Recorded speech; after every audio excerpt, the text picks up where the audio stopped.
Hello and welcome to this episode of the AML Clinic podcast. I'm your host, Michelle Clement, and in this episode, we are going to be deep diving into a case study following a fee earner's steps in a conveyancing matter, the judgments they make, and the legal crossroads they face as gaps appear in due diligence.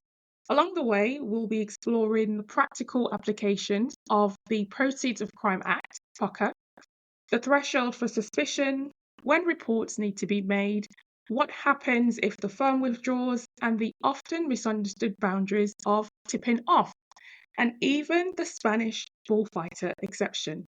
To guide us through this journey, I'm delighted to be joined by Alison Matthews, who's going to help us unpack the compliance and POCA implications at each stage. Alison is the director of Alison Matthews Consulting, with over 30 years' experience working with solicitors, including 8 years at Shoesmiths as Director of Quality and Risk, 11 years at a top 10 law firm, and 12 years in professional ethics at the Law Society. Alison is truly an expert in all aspects of law firm regulation and has a wealth of practical experience. She is renowned as one of the UK's leading experts on money laundering and professional conduct for solicitors. She has an excellent reputation as a well-respected and trusted compliance expert. Alison chaired the Law Society's highly respected money laundering task force, having been an inaugural member. She was a key member of the government's Money Laundering Advisory Committee and the National Crime Agency, previously SACA's SARS Regime Committee. She is well regarded in government circles, as well as within the higher echelons of the legal profession. She is a member of the editorial board of Legal Compliance Bulletin and lectures for Law Society of England and Wales and the Law Society of Northern Ireland. She has written 4 editions of the AML Toolkit and 2 editions of the Data Protection Toolkit published by the Law Society. Alison, that is quite a biography. Thank you for joining me today. Thanks very much. It's I'm kind of forget just how many years I've been doing this. And just as as an aside, I actually started my involvement in anti-money laundering on April Fool's Day, 1994.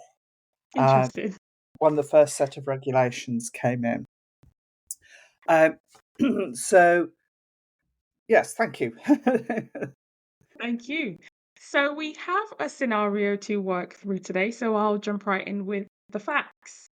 Our case study today involves a law firm that has been instructed by Mr. A, so he's our client. He's a property investor, wishes the firm to handle the purchase of a £400,000 residential property for him. Some basics about our client. Mr. A is new to the firm. He lives in the UK. He has some business interests abroad, but to be clear, these are not in high-risk jurisdictions. And here's a breakdown of how he intends to fund the transaction. £300,000 will be from a mortgage, which is going to be from a reputable UK high street bank. £75,000 will be from Mr. A's personal savings, and a further £25,000 from his overseas business. The fee earner has already determined that it is necessary to verify the source of funds from an anti-money laundering perspective, so the money laundering regulations, they've carried out a risk assessment, and it's necessary for them to understand the source of the funds. Alison, from a Proceeds of Crime Act perspective, why is it important that the fee earner verifies the source of funds in this transaction before proceeding any further? So I think we have to be quite careful here in terms of what the requirements are under the regulations and also the regulators' expectations in the Legal Sector Affinity Group guidance. And the key point here is that the fee earner needs to understand what the money is, where the money is coming from, and whether there is a possibility that it is criminal property. Although the legal sector guidance suggests that you should do source of funds checks in every single transaction, that's not necessarily the case. You could argue that it's good practice. In a case like this, the mortgage monies you're not going to get too excited about, other than you will obviously, as part of the transaction, need to see the details. Um, but you've also got personal savings and overseas business. So you want to have some understanding of how he has accumulated £75,000. So that's quite a lot of money. And when you talk about savings, you need to be thinking about, well, have you seen bank statements? Over what period has the money been accumulated? What's his occupation? Well, we know he's a property investor, but can you find out more about his background and his circumstances? And then we have the overseas element, which is always going to be uh, a concern. Even though there's not necessarily high risk jurisdictions involved, you do need to think about, well, where is his overseas business? Is it in America, Europe, or one of the Financial Action Task Force countries which has strong controls? Well, that's one thing. But on the other hand, if it's in a jurisdiction that has lax AML controls, then it's going to cause you more concern. Is that sufficient? Absolutely, thank you. Yeah, that absolutely sets the scene perfectly. So, as you said, the fee earner does actually request more evidence from Mr. A on the source of his funds. So this is moving on with the transaction now. The fee earner notes that yes, he is a property developer, as we've said, but it does ask, as you suggested, for more information on how he accumulated his wealth and over what period. Mr. A, our client, does provide documentation, including bank statements, showing how he's managed to save the 75,000 over several years, which makes sense to the fee earner. He also provides information about his business and how he accumulated his wealth over the last 10 years, which again reassures the fee earner. But when it comes to the £25,000 from the overseas business, things get a bit murky. Although the business, like we said, is not based in a high risk jurisdiction as defined by the Financial Action Task Force, it is based outside of Europe, overseas. The business is only 6 months old, and the client has not actually explained what the company does. There are no tax filings with the local authorities in that country. The only supporting evidence that our client has been able to provide is a letter from the business's accountant stating that the company has sufficient funds to cover the 25,000. The fee owner is not really sure how to check company information in that jurisdiction and consequently feels quite uncomfortable about that, given the limited information, no clear audit trail, and all the points I just made. Alison, in this type of situation, are there any suggestions to how a fee earner might handle how to verify the legitimacy of these funds? It's very difficult, and this comes back to the whole issue, the challenges with source of funds, and having been there, having got the T-shirt, so to speak, as MLRO in two large firms, sitting there trying to work through the information that you have, and then trying to get more information. And people often ask, well, how far do you have to go with source of funds? To which my response is, how long is a piece of string? Because it depends. And a lot of it will depend on your judgment. In a case like this, I would expect the fee earner to go and talk to the compliance team, the MLRO, and say, look, I've got this situation. I don't know what to do, because you can't expect fee earners to have all the answers in something like this, because it is a very specialist field.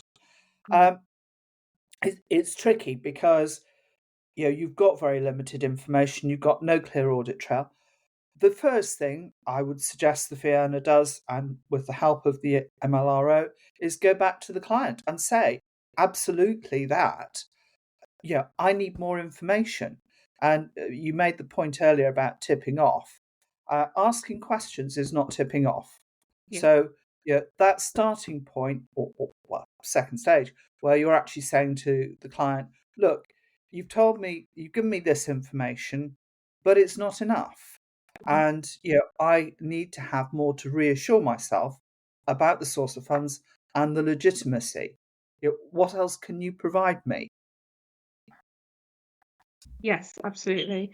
And I mean, just to add on to what you said as well, I think it's important to know when to stop. So, as you said, if you cannot complete customer due diligence, including source of funds checks, under Regulation 31, you must not carry out a transaction through a bank account, or you have to terminate the business relationship with the client.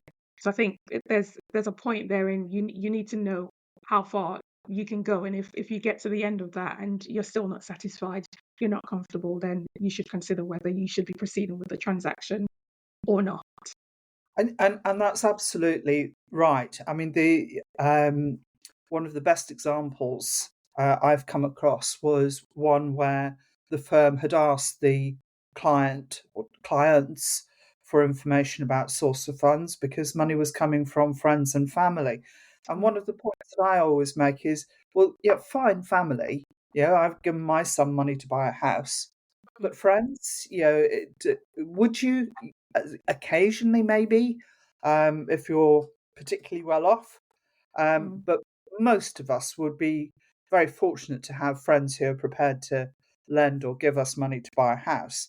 Yeah. And in the particular case that I've come across, the firm asked loads of questions. They tried to get comfortable with the source of funds. They could get comfortable with some elements, but they couldn't with others. So ultimately, following discussion with the MLRO and the head of conveyancing, the firm decided to stop acting. Mm, But they were uncomfortable and they made a report to the National Crime Agency. 3 years later, the firm was served with a production order because the two individuals were being investigated for money laundering and tax evasion.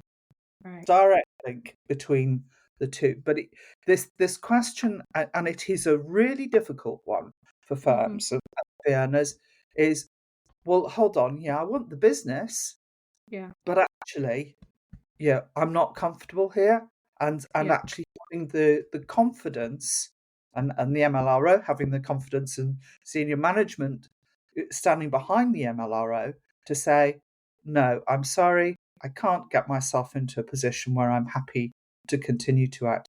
I'm going to stop acting. And then you make the decision about reporting. Yeah. Yes, thank you, Alison. That was a great story. I think that there are probably still many people out there who believe when they submit a report to the National Crime Agency, it just goes into a black hole. So I think your story demonstrates two things actually. So perhaps let's go back to our fee earner's dilemma. And so moving on slightly, the fee earner has now conducted an identification and verification check on the client and has received a report that has actually highlighted that the client is wanted by Interpol on drug offences abroad. This makes the fee earner, understandably, even more uncomfortable. And now the fee earner has a real concern that the 25,000 may be from criminal proceeds. Alison, this is probably a good point for us to look at the definition of criminal property under POCA. So please, could you enlighten us on what constitutes criminal property? So there are two elements that you need. First of all, you need criminal conduct. So, for example, drug smuggling, as you suggested here, um, people trafficking, uh, fraud, theft, um, and savings. So, savings from not paying tax. Mhm, That's also caught under the legislation. And so your first point is criminal conduct, but then you need criminal property. So the proceeds of that drug smuggling, that human trafficking, uh, the savings from that tax evasion, um, proceeds from theft, proceeds from fraud. Fraud itself isn't money laundering, but if mhm, you have the proceeds of the fraud, then you can be laundering those. So It's that two elements: the criminal property and the criminal conduct. Okay, so now we're clear on that point. Would you say that the fee earner has, at this point, formed a suspicion about money laundering? I suppose the real question is, how is suspicion measured under POCA? So the first thing to say is that suspicion is not defined in the legislation, Mhm. but what we do have is the case of Da Silva, which is referenced in the Legal Sector Affinity Group guidance. It's a very important uh, decision because we don't have anything else. So we have knowledge. Well, that's kind of easy. You know Yeah. something or you don't.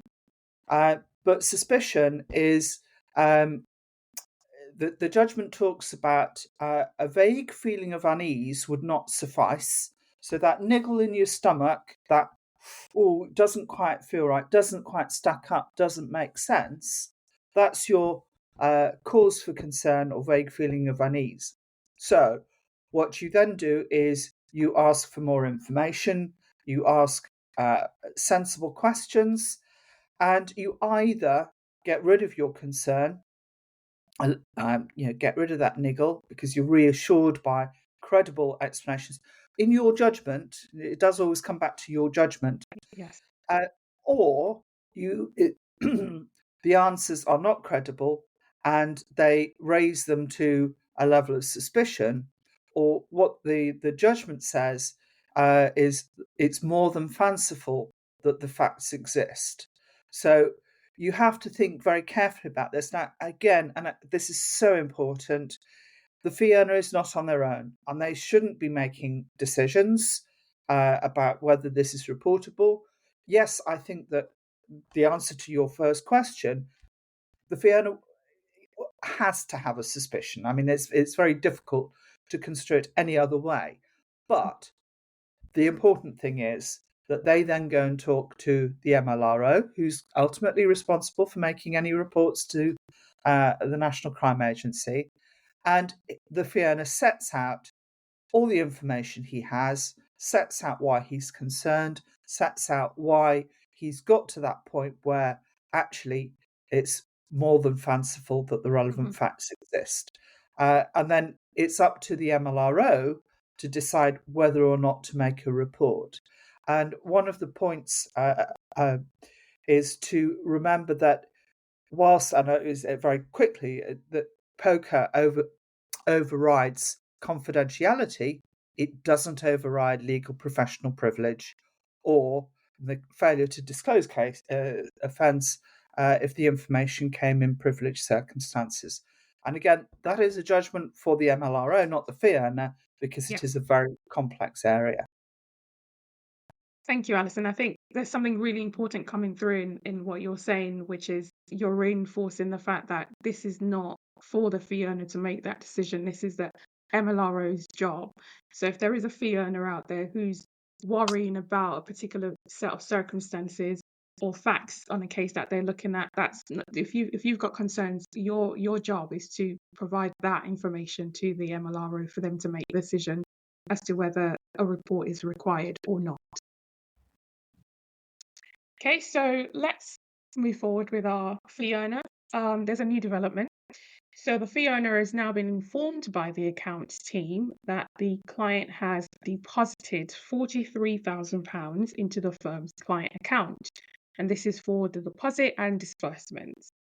The fee owner did not ask the client to do this, but figures that the client must have used the details on the firm's engagement letter. Question, Alison. Does this new development cause you any concerns? I can think of a couple. What are your thoughts? So the first thing, and I've said this about I don't know how many times to firms that I've either helped or firms that I've been in, do not put your client account details in your engagement letter. Wait until you want the money because you want to avoid this situation happening. You suddenly got money in your account. Uh, you already had a concern. You had a okay, let's call it on this case a suspicion that the client is involved in drug offences abroad, you now have money in your account which is probably dirty. And you have created that problem for yourself by putting your client account details in the letter of engagement. So that is just so important. Related point, not that you would do it in this case, because you've got bigger problems, but you must have according to the LSAG guidance, a procedure for returning accidentally deposited or unsolicited funds. In this particular case, even if you're compliant and you've got your procedure, it would be somewhat foolhardy to think about returning those monies because then you've laundered money. Yep. So in a situation like this, again, stop, go and talk to the MLRO, as you say, a bit of a theme, and Yes. then the MLRO will decide what to do next. Yes. So, given the funds are already in the firm's client account, is the firm at risk of committing a money laundering offence under POCA at this point? Absolutely. If you look at Section 329, acquiring, using, or having possession of criminal property. And again, one of the things that I quite often say when I'm lecturing is that you can commit that offence without any knowledge or suspicion. In this case, obviously, we do have a suspicion, but any firm can have criminal property sitting in their client account at any time. Mm. If they have no knowledge, no suspicion, well, then you can't be committing the offence. Hmm. But as soon as you do, you are at risk of committing one of the principal offences. That's an interesting point. Would your answer be any different if we were not talking about money, Alison? So let's say we were talking about a non-transactional matter. For example, if the firm were drafting a contract to transfer assets like a house or company shares from party A to party B, can a firm still commit an offence under POCA? Yes, it's my view. I cannot see how you can sit there and say, well, and say, no, I'm not committing an offence. I mean, if I'd like to sort of, if you were sitting in front of a, a, law enforcement and trying to defend your position, I don't think it would really fly. So yes, I think it's the same. You need again, as the fee earner, it's not for you to make that decision. It must be for the MLRO. But you go and talk to the MLRO and you say, look, this is what I'm doing. Am I caught? Yeah. And you do have to then, as MLRO, have a good long hard look at the law. And sometimes, if you're in a particularly tricky situation, you might go to get advice from a KC. Yes. Yeah. Absolutely. So I think even with that money, Section 327 might be invoked. So concealing, disguising, converting, transferring, removing, potentially for the firm. Okay, Alison, let's pivot back to our fee earner and his dilemma or her dilemma.